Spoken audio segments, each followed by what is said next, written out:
ইতিহাসে ফকল্যান্ড যুদ্ধের কথা অনেকেরই জানা। ১৯৮২ সালে ব্রিটিশদের বিরুদ্ধে আর্জেন্টিনার চাপিয়ে দেয়া ৭৪ দিনের যুদ্ধ বয়ে দিয়েছিল রক্তগঙ্গা। আর্জেন্টিনা সেই যুদ্ধে হেরে গেলেও থেকে যায় রেশ।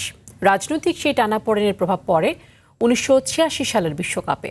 কোয়ার্টার ফাইনালে মেক্সিকোর আজতেকা স্টেডিয়ামে ম্যারাডোনার করা হ্যান্ড অব গড গোলের পর তিনি বলেছিলেন, যুদ্ধের প্রতিশোধ নিলাম।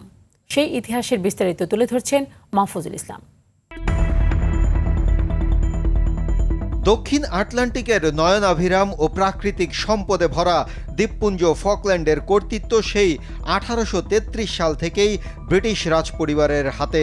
দ্বীপটি ব্রিটিশ রাজের ভূমি থেকে প্রায় ৮,০০০ মাইল দূরে থাকলেও আর্জেন্টিনার উপকূল থেকে মাত্র ৩০০ মাইল দূরে অবস্থিত।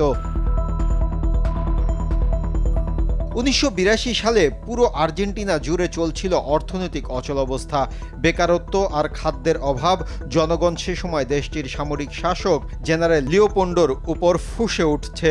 হঠাৎ সে সময় মানুষের নজর অন্যদিকে নিতে এই সামরিক শাসক করে বসলেন এক অদ্ভুত কাণ্ড। ফকল্যান্ড দ্বীপপুঞ্জ নিজেদের দাবি করে আক্রমণ করে বসলেন। দ্বীপটিতে থাকা অল্প কিছু ব্রিটিশ নৌবাহিনীর সৈন্যকে সহজেই পরাজিত করে দখল নেয় আর্জেন্টিনা। 12 ঘন্টার সুপার অ্যাবজর্পশন পাওয়ার এবং লিকেজ ফ্রি ফিচার নিয়ে এলো কিডস্টার ডায়াপার। সে সময়ের ব্রিটিশ প্রধানমন্ত্রী মার্গারেট থেচার বেশ চটে গিয়ে নেন পাল্টা পদক্ষেপ। শক্তিশালী ব্রিটিশ নৌবাহিনী পাঠিয়ে শুরু করে দেন যুদ্ধ।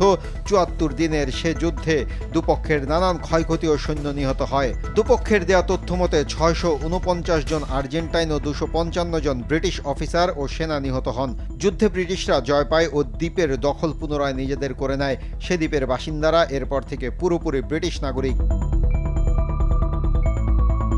এ ঘটনার পর দুদেশের সম্পর্ক তলানিতে গিয়ে ঠেকে। যুদ্ধের মাত্র ৪ বছর পর ১৯৮৬ সালের বিশ্বকাপে সে ঘটনার রেশ পড়ে ভালোভাবেই। কোয়ার্টার ফাইনালে আর্জেন্টিনার প্রতিপক্ষ ছিল ইংল্যান্ড। মেক্সিকোর আজতেকায় সে ম্যাচে ম্যারাডোনার একক নৈপুণ্যে আলোচিত হয় হ্যান্ড অব গড গোল।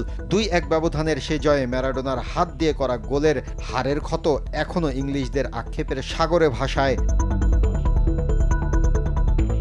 সে ম্যাচে জয়ের পর আর্জেন্টিনা বা ম্যারাডোনার দলের পক্ষ থেকে বার্তা এসেছিল, প্রতিশোধ নিলাম। সে প্রতিশোধ ১৯৮২ সালের যুদ্ধের প্রতিশোধ। আবারও বিশ্বমঞ্চে মুখোমুখি হচ্ছে ইংল্যান্ড আর্জেন্টিনা। সে ম্যাচের আগে এখনও সামনে আসছে ১৯৮২ সালের ফকল্যান্ড যুদ্ধের স্মৃতি আর ম্যারাডোনার সেই হাত দিয়ে করা গোল hand of God. Mahfuzul Islam, RTV।